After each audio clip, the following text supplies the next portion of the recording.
Olá, sejam bem-vindos ao programa Direito no Dia a Dia. Hoje vamos falar de um assunto importante para milhões de pessoas. Provavelmente você já tenha sofrido um golpe, um empréstimo indevido, uma cobrança indevida. Vamos falar sobre direito bancário e direito do consumidor com a especialista advogada Flávia Teixeira. Olá, doutora Ednilza, boa noite a todos. É um prazer estar aqui no programa Direito no Dia a Dia para falar desse assunto, desse tema tão relevante para os consumidores. Muito bem, a gente agradece a sua presença aqui, direto de Bela Cruz, no Ceará, a sua contribuição acerca desse tema que é tão importante para o cidadão. Nesse primeiro bloco, a gente vai falar sobre o direito bancário e os empréstimos que são indevidos. Sim. Então, para começar, o que exatamente é esse direito bancário e qual é a importância que se dá para o consumidor?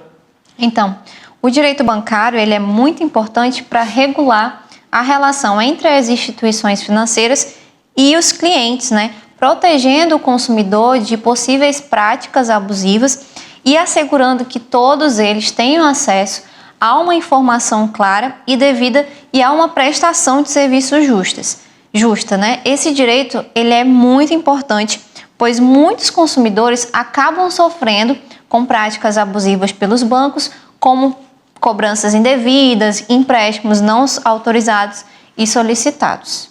Então, no próximo slide, a gente consegue ver o que é o direito bancário. Sim. Ele trata de uma regulação, de uma transparência e de uma equidade, Então, Sim. Você pode falar a respeito desses três tópicos.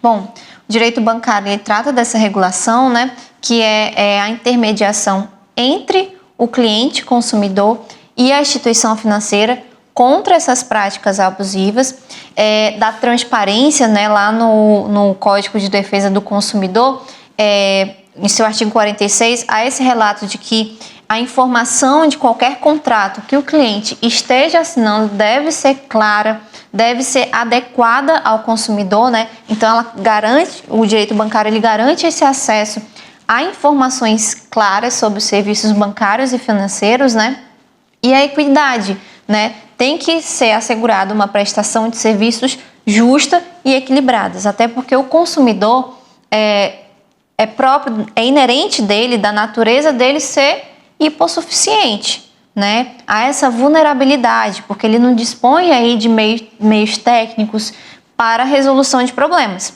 Então, é o banco que deve dispor desse conhecimento. Então, deve haver essa equidade para assegurar essa prestação de serviços justa para os consumidores. Então, quando a gente fala do direito bancário, ele se torna crucial para que se tenha a proteção do consumidor, principalmente aqueles Sim. que sofrem com a prática de empréstimos não autorizados e as cobranças que são indevidas. Então, Exatamente. É um tipo de direito que é muito interessante, que nos resguarda. Exatamente. E quando a gente fala de cobrança indevida, como é que a gente caracteriza esse empréstimo indevido, na verdade? Como é que ele afeta as pessoas? O empréstimo indevido é um empréstimo em que a pessoa pode ser uma pessoa que não seja aposentada ou pensionista, Mas também ela pega muito essa questão do empréstimo consignado, São empréstimos que a pessoa não solicitou e nem autorizou e fica registrado no seu nome.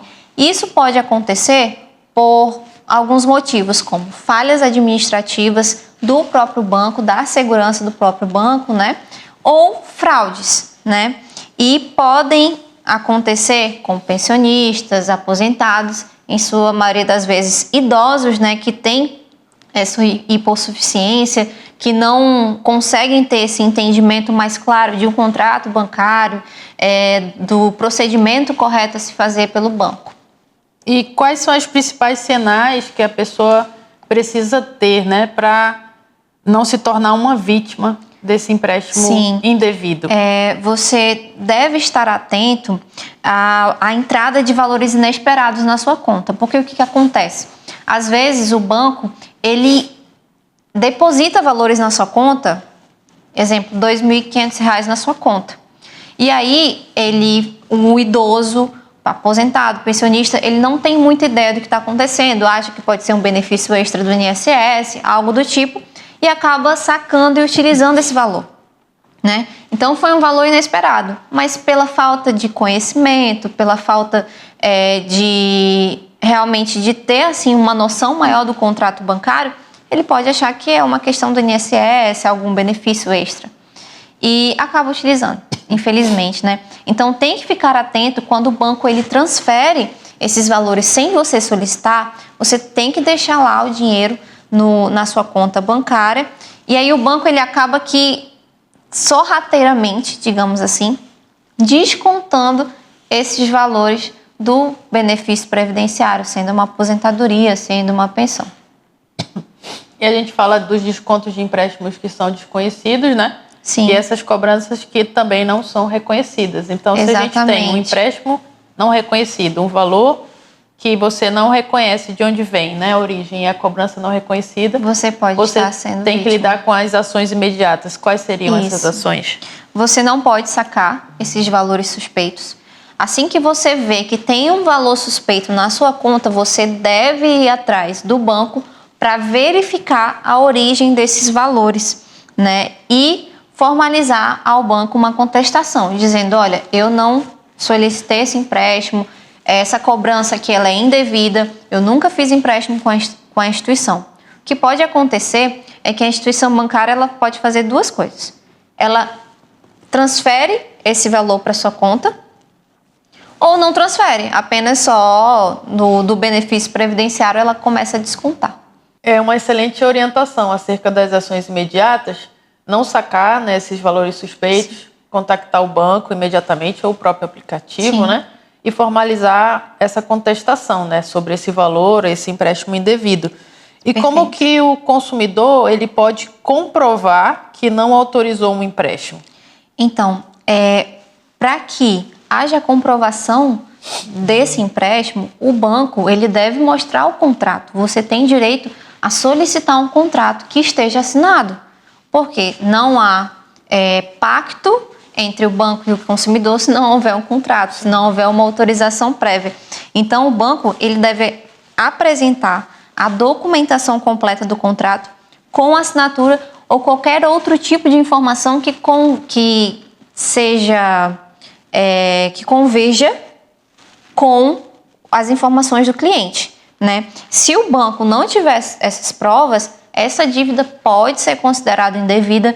Você pode ir atrás de seus direitos indo ao banco, né, tentando fazer essa contestação de que você não reconhece esse empréstimo devido, que você não reconhece essas cobranças. Não conseguindo resolução no banco, você pode se dirigir ao PROCON, formalizar uma reclamação e, não havendo êxito na via administrativa, você pode entrar com uma ação judicial. Então, o banco ele tem algum tipo de prazo, né? Ele tem um prazo para resolver esse tipo de situação com o cliente, né? Nesse ponto de que ele formaliza a contestação? Sim, o banco ele tem um prazo de até 5 dias para responder a essa reclamação. E aí muitas vezes é necessário recorrer à justiça, porque nem sempre essa contestação ela vem com resposta positiva ao consumidor.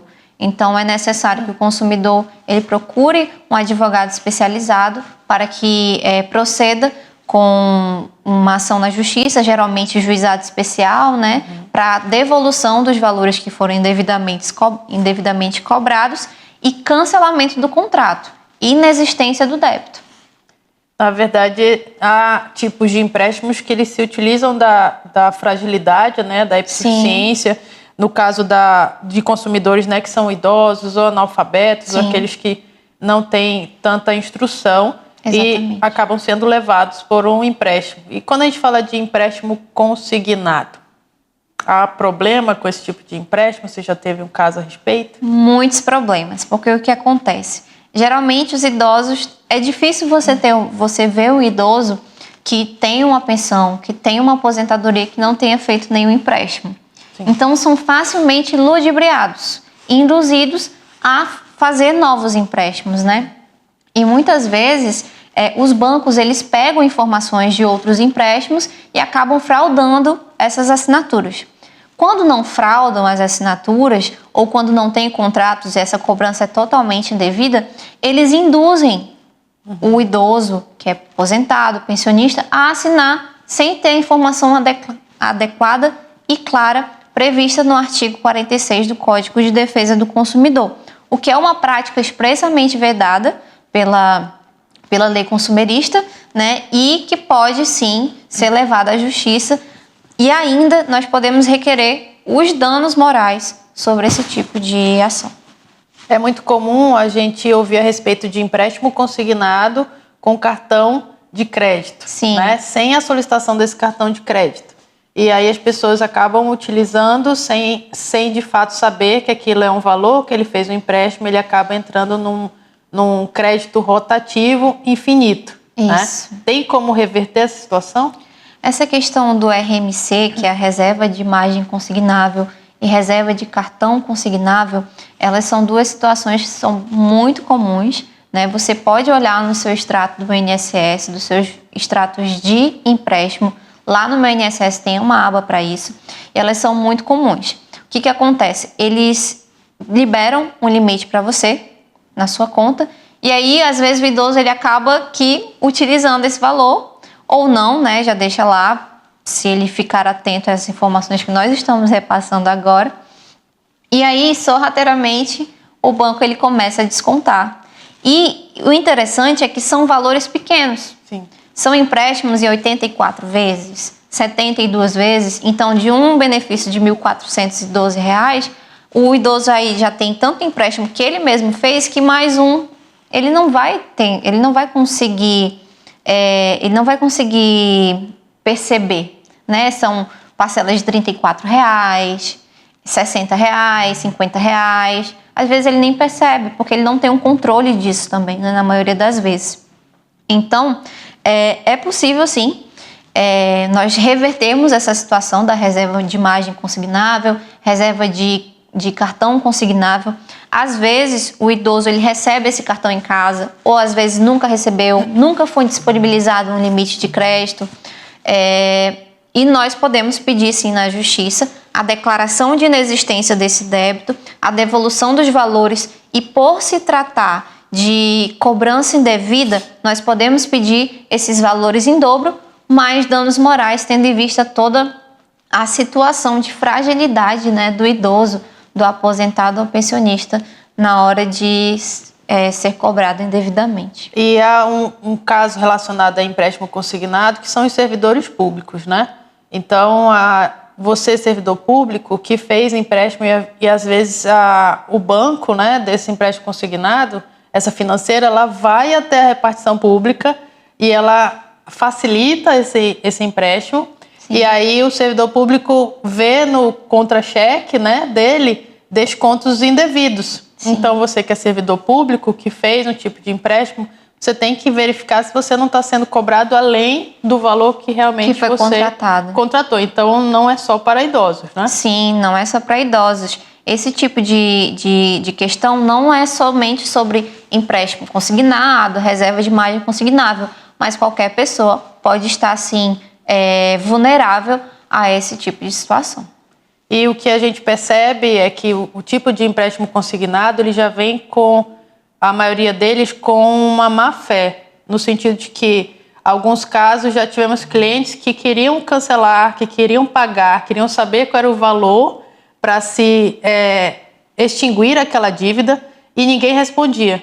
Não havia contato por telefone, não havia contato por e-mail, não havia saque, e ela simplesmente não sabia quantas parcelas ainda existia para pagar. Sim. Então, não existe dívida ad eterno. Você não Sim. tem uma obrigação pela vida toda. Então, Exatamente. Se você está tentando resolver, né, um empréstimo que seja um empréstimo consignado, e você não tem esse retorno, a gente pede auxílio da justiça, certo? Exatamente. Você pode verificar essas informações no seu extrato de empréstimo.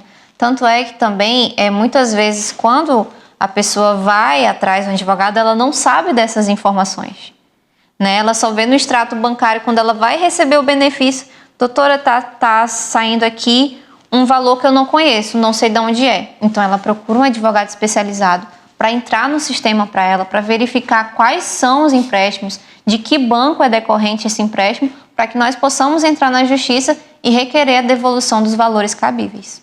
Perfeito. E a gente sempre fala para quem nos acompanha que é necessário que você busque provas, que você trate de resolver amigavelmente, buscando o serviço de atendimento ao consumidor, Sim. os telefones, o local, se houver um local físico, Exatamente. que você tenha o entendimento que você tentou de boa fé, né, resolver aquela questão para, de fato, seguir com o auxílio da justiça, não é isso? Exatamente. E a questão da busca administrativa, ela serve como prova no pretenso processo, né? Então, você tem que tentar todos os meios cabíveis para que se resolva a situação pela via administrativa, seja com o banco, seja com o PROCON.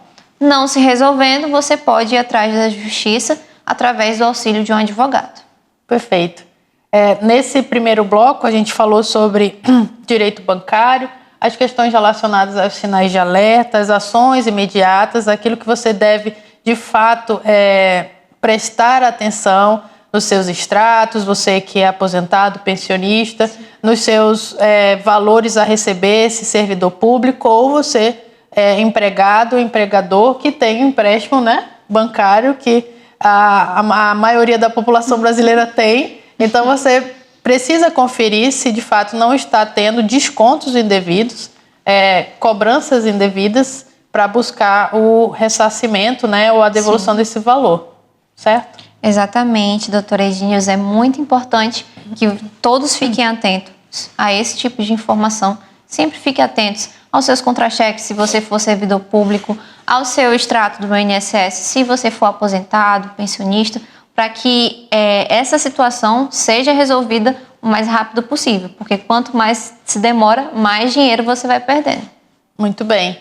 Você que nos acompanha, no próximo bloco, golpes bancários e como evitá-los. Então, espero você no próximo bloco e não esqueça de curtir, comentar e compartilhar a Constante TV. Até mais.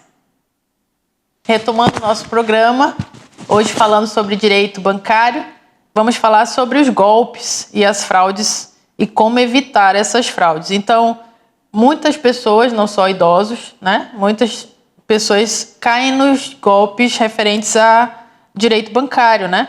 E esses golpes são comuns e afetam toda a população. Então, poderia falar a respeito disso? Sim, os golpes mais comuns incluem o do falso empréstimo, quando golpistas se passam por funcionários de banco oferecendo linhas de crédito falso, e aí o consumidor, o idoso, o pensionista, aposentado, ou qualquer outro tipo de pessoa acaba acreditando, né, e compartilhando suas informações pessoais.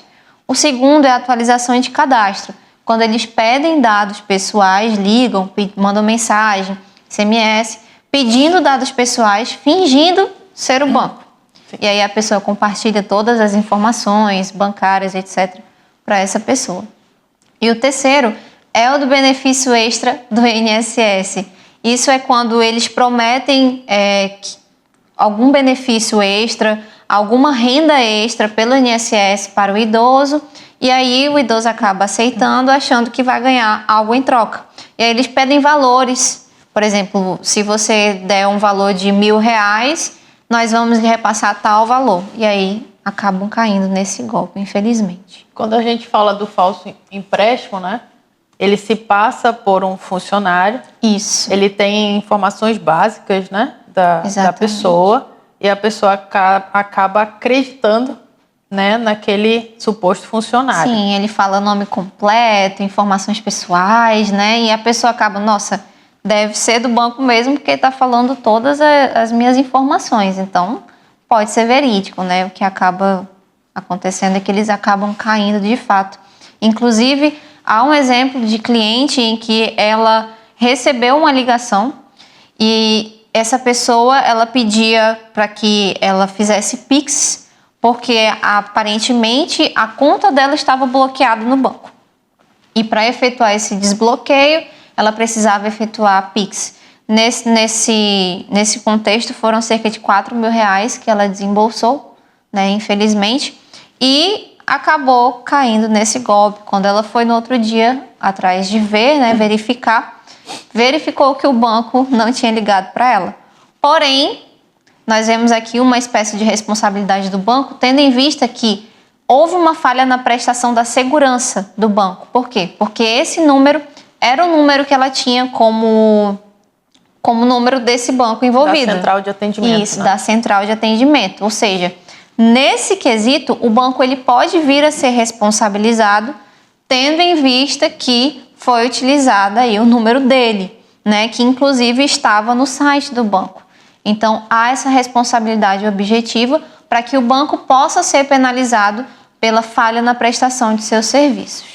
E é comum que a gente já ouviu a respeito, que liguem e peça para você acessar o seu aplicativo de banco, para você confirmar códigos que você não precisa confirmar, que nenhum banco vai pedir, e você confirma esse código, eles começam a ter acesso ao seu aplicativo remotamente, e aí você, de repente, fez um Pix que, na verdade, não ia confirmar nada, e a transação, né, que foi feita por alguém que lhe trouxe um golpe, né, e você perde esse valor. Então, qual é a orientação que você dá ao cidadão para se proteger, especialmente por telefone? Bom, a dica mais importante que nós temos hoje é que os bancos eles nunca ligam para te pedir senha, para te pedir informações especiais, informações sensíveis, né? Nem por WhatsApp, nem por e-mail, nem por qualquer outro tipo de comunicação. Além disso, é muito importante que o idoso ou o familiar sempre confirme diretamente com o banco para saber se aquela operação que estão alegando, né, por telefone, ela é verídica, né, evitando assim responder essas ligações. Então, qualquer meio de contato que você tenha via telefone, você entra em contato primeiro com o banco para que possa se averiguar acerca dessas informações. E aqui a gente trata da proteção contra as fraudes, né? A desconfiança quanto às ligações, né? Que você falou a respeito. O uso de aplicativos oficiais. Sim. Os aplicativos oficiais do banco são seguros, desde que sejam próprios do banco, né? E é importante também evitar clicar em links, senhas, em links externos, SMS. Um dia desse eu trago até uma questão minha. Um dia desses eu recebi uma SMS dizendo que o meu CPF estava irregular. Né? E aí eu tive que... Aí fui direcionada para uma página em que eu tinha que enviar um Pix para a regularização desse CPF. Então, tipo assim, eles sabem tudo nosso, né? Infelizmente, os nossos dados estão por aí a todo momento. Então, é importante que você não deixe de averiguar essas situações e não compartilhe nada, suas senhas, em redes sociais ou com pessoas desconhecidas. E aí o próximo passo, né, ou apenas um conselho, é que você precisa confirmar diretamente com o banco, né? Sim. Acerca de ofertas ou propostas de linha de crédito, sim. E o último caso, o cuidado com Wi-Fi público. Que a gente acha que é um benefício, né? Uma benesse dos shoppings, das lojas, porque está me dando um Wi-Fi gratuito. Mas por que a gente tem que tomar cuidado com esse Wi-Fi que é público? É importante porque as informações elas estão constantes a todo momento, né? Então pode ser que um hack pode vir a invadir o seu celular por conta desses sistemas de Wi-Fi. Então a ideia é não acessar contas bancárias em locais públicos. Em redes, né? Em Wi-Fi que sejam públicos, né? Exatamente. Que você acaba achando que é um benefício seu, né? Não está pagando pela internet. Sim. E acaba podendo ser invadido para uso desse hacker, né? E a utilização e o golpe caindo e perdendo o seu dinheiro, né? Provavelmente. Exatamente. Ou até fazendo um empréstimo indevido, que também pode ser utilizado. Sobre o uso desses aplicativos bancários, algumas pessoas têm dificuldade com isso, né? É seguro usarmos aplicativos bancários? Sim, desde que seja o aplicativo oficial do banco. Não entre em links externos ou links com mensagens de texto, e-mails que sejam suspeitos, né? Às vezes eles colocam, para você receber um valor, você tem que pagar outro valor, né? Isso é muito recorrente, então tem que ter muito cuidado. E se a pessoa percebe que caiu em um golpe? O que de fato ela deve fazer? Quais são as orientações que você pode dar? Bom, essa pessoa ela deve agir rapidamente, ir até o banco, né, pelo qual o golpista se fez passar, né, funcionário, e verificar essas informações, se essas informações realmente procedem do banco. Não sendo, você vai diretamente a uma delegacia realizar um boletim de ocorrência. E além disso, você deve procurar um advogado especializado na área consumerista, na área de direito bancário, para que ele possa te auxiliar a averiguar se essa responsabilidade pode cair sobre o banco ou não, se é uma responsabilidade objetiva. E o que acontece, então, se o banco for o responsável, né? A gente pode ser obrigado a devolver o dinheiro? Como é que se lida com isso? Então, sendo constatada a falha na prestação de serviços do banco, né, do banco que você é cliente, que você é consumidor, você pode estar adentrando na justiça para requerer a devolução desses valores, que a gente chama de ação declaratória de inexistência de débito, e devolução desses valores em dobro. Ou seja, nós pedimos a devolução desses valores mais danos morais. Então, é um estresse muito grande, né? Porque muitas vezes são pessoas que desembolsam dinheiro do seu dia a dia e perdem seus compromissos pessoais para resolver uma urgência que o banco pede. Então, é um desgaste, é uma preocupação muito grande. Então, essa situação, ela pode sim ensejar os danos morais, além da devolução dos valores e em dobro também, por se tratar de cobrança indevida. O artigo 42 do Código de Defesa do Consumidor, ele traz essa possibilidade da repetição do indébito em dobro. Ou seja, quando você for cobrado indevidamente, você pode pedir esse valor em dobro na justiça.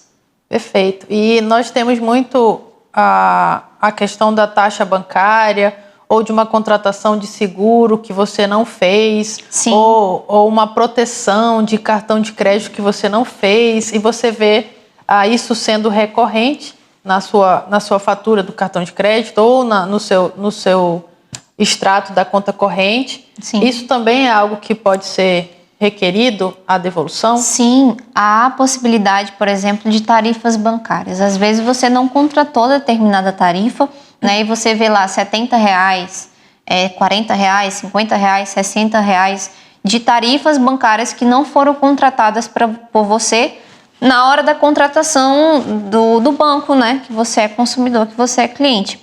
Então, nesse sentido, você deve reunir todo o aparato, todo o contexto de quantos meses, quantos anos você é cobrado por tarifas bancárias, né? Reúne esse valor, soma esse valor e você pode requerer em dobro esse valor indevidamente cobrado e ainda mais os danos morais. Da mesma forma, se, por exemplo, em um contrato de financiamento você verificar seguro não contratado, você pode pedir a devolução desse dinheiro. Questão de juros, né? Na questão do direito bancário, a revisão do contrato, seja de financiamento, seja de outro tipo de contrato. Você pode ver a questão dos juros, se esses juros estão sendo abusivos ou não. Então, tem várias questões que você pode sim estar atento no que tange ao direito bancário. Quando a gente fala dos contratos em si, né? A gente pensa que o banco nos entrega é algo que não pode ser questionado, né? Sim. Então, se você tem um contrato e se você não está confirmando, né? Se você não está certo de que aqueles juros são realmente seguidos pelo Banco Central, ou tem outra forma de você ver se não está um juros abusivo, né? Seja pelo atraso ou pelo parcelamento, você pode pedir a revisão contratual. Sim, né? Você pode pedir a revisão contratual. E diante disso, a gente também tem a questão dos cartões de crédito, né? A gente também pode, que é um apêndice, né, do direito bancário, Sim. Os cartões de crédito, se há aqueles penduricalhos, né? Aquelas taxas que, de repente, você está vendo ser debitado sem que você tenha contratado. Então, é possível que primeiro você acione o banco, né, e busque a resolução e depois a ação judicial? Sim, sim, é possível. Na verdade, como já salientado, a questão administrativa ela é muito importante. Então, quando você vê qualquer coisa diferente na sua fatura de cartão de crédito, é muito comum também um crédito rotativo, que muitas vezes não é autorizado, Sim. né? E aí, se você vê qualquer coisa estranha a isso, ao seu consumo durante o mês, você pode procurar o banco e contestar essa cobrança indevida. Não sendo possível, você pode direcionar ao PROCON e também fazer uma reclamação mais formal e, após isso, acionar um advogado para dar entrada na justiça para requerer o que é de direito, os valores e também danos morais. A gente fala sobre esses penduricários, na verdade acontece de contratos de empréstimo terem a tal da venda casada, né? Sim. Então a gente já teve casos em que o cliente disse, olha, eu contratei o empréstimo, mas eu não contratei esse seguro. Então, Sim. houve uma venda casada, que é algo que é recorrente em contratos, principalmente no direito bancário. Sim. E aí você também pode requerer que esse desconto que foi feito indevidamente, né, possa ser retirado, né? Exatamente. Nessa questão do seguro, ela é uma das situações em que se aplica a revisão contratual, né? Você pode ver que num contrato de financiamento, por exemplo, você pode ter juros abusivos, você pode ter a venda casada do seguro, tarifa de registro do bem, tarifa de avaliação do bem. Então, são várias tarifas ali que são contratadas que que estão no contrato, mas não foram contratadas, nem os serviços foram utilizados pelo consumidor. E já há decisões dos tribunais que alegam que acerca dos juros abusivos, acerca do contrato de seguro, se a pessoa não contratou, se o consumidor, o cliente não contratou esse seguro, é abusivo, pode requerer a devolução desse valor. A tarifa de registro também é uma questão que deve ficar a cargo do banco e não do cliente. Então, tem todas essas questões que é possível nós revisarmos no contrato de financiamento. Então, a respeito de tudo isso, o banco tem um dever de proteger o cliente contra esses golpes? Sim, o Código de Defesa do Consumidor e o Banco Central, eles estabelecem normas para que o banco ele possa, sim, se responsabilizar pela segurança dos dados sensíveis das pessoas que são vinculadas a ele, né? E eles precisam proteger esses dados e caso não haja essa segurança, pode sim ensejar reparação na justiça. No direito do consumidor, nós vislumbramos o princípio da confiança. Sim. Quando eu contrato um serviço, eu acredito que, no serviço prestado, eu acredito que eu não serei lesada pelo fornecedor, pelo banco, né? Sim. Então, assim, eu não disponho de meios técnicos para resolver os problemas. Quem dispõe é o banco. Então, como consumidor, quando eu firmo um contrato com o banco, eu acredito naquele serviço que será prestado. Eu acredito que os meus dados estão seguros. Sim. Mas, infelizmente, não é o que acontece hoje em dia. Sim. Então, a gente, nesse segundo bloco, falou a respeito dos golpes, a evitar fraudes, a você estar atento ao que está sendo descontado, se está à venda casada, se está em juros abusivos, se há taxas que você não contratou, para que você possa pedir a revisão, o ressarcimento, a indenização e, de fato, reaver esses valores que foram cobrados indevidamente. No próximo bloco, vamos falar a respeito da prevenção do direito do consumidor, principalmente como se proteger e estar aliado, né, ao seu direito e à sua lei para reaver os seus valores. Então, não esqueça de curtir, comentar e compartilhar Direito no Dia a Dia Constante TV. Até lá!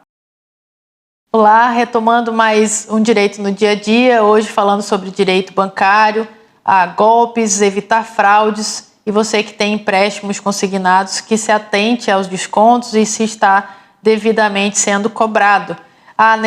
Neste último bloco, vamos falar sobre a prevenção e os direitos do consumidor, esse consumidor bancário, eu e você.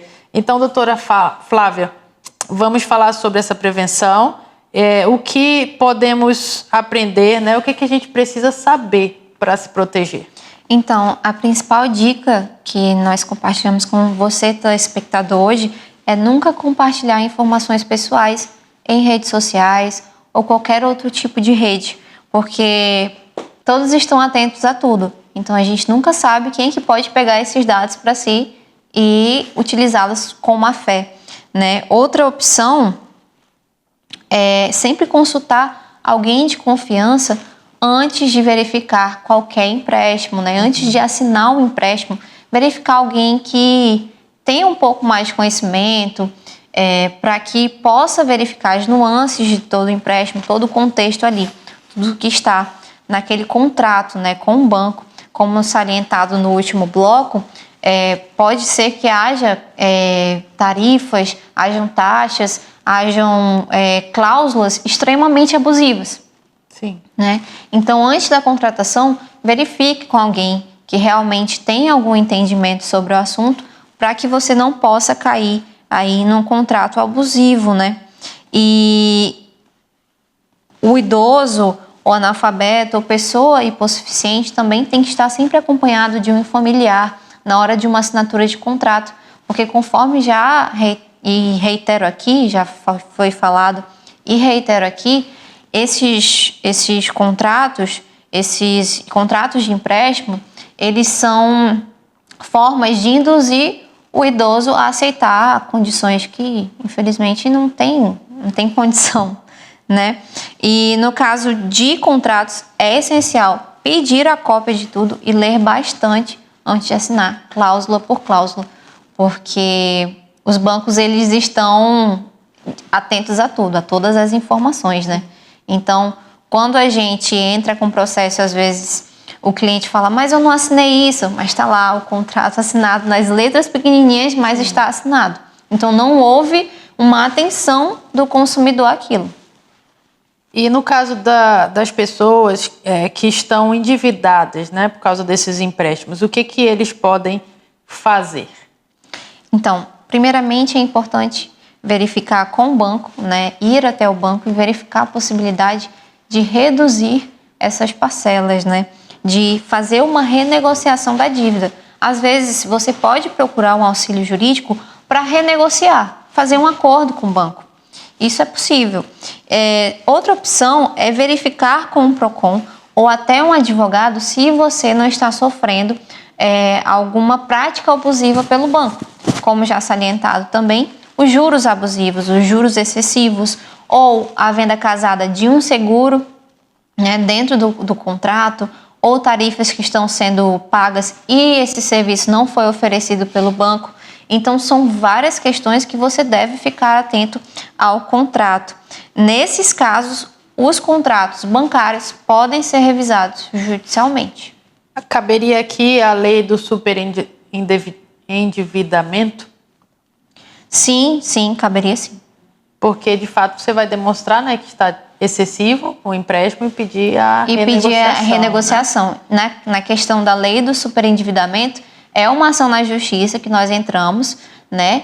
E nós fundamentamos, o advogado fundamenta de acordo com a lei, para que possa se pedir a redução dessas parcelas.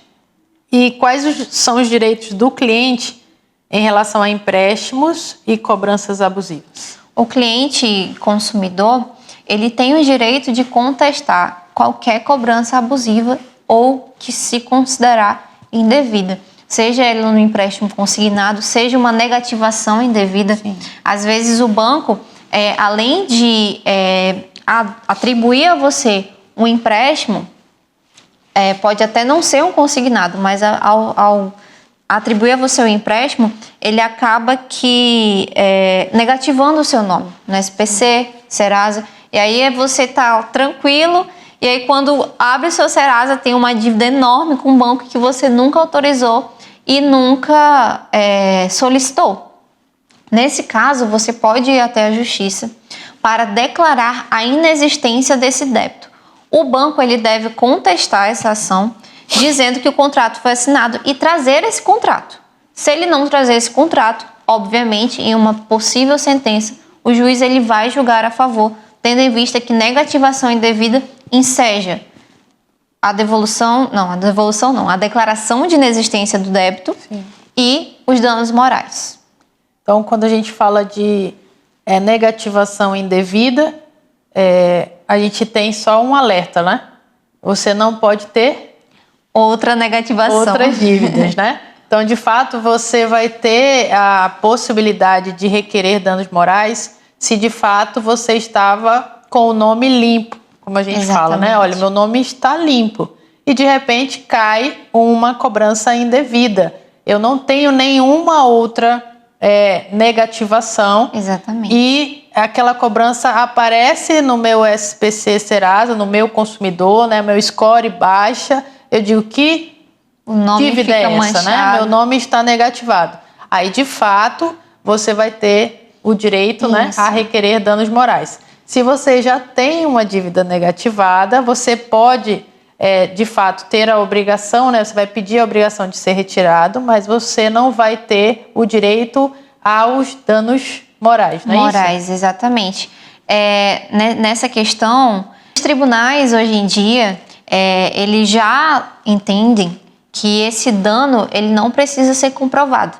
A negativação indevida, por si só, ela é presumida, ou seja, cabem danos morais já pela negativação indevida, se você não tiver outras negativações anteriores. E quando a gente fala do banco, né, que você faz a contestação, que você faz a reclamação, qual é o próximo passo se o banco recusar? Às vezes é até comum o banco se recusar a fazer essa renegociação de dívida, né? Então, o próximo passo é registrar uma reclamação no PROCON para que você tenha essa prova de que você tentou buscar administrativamente a solução do seu problema e também buscar uma possível ouvidoria do banco. Caso essas formas não tenham resolução, você pode sim entrar com uma ação judicial para requerer a inexistência do débito, inexistência de dívida no Serasa, devolução dos valores se for empréstimo consignado, for algum empréstimo que eles estão descontando da sua folha de pagamento, do seu empréstimo, do seu benefício previdenciário, dentre outros. E requerer também os danos morais.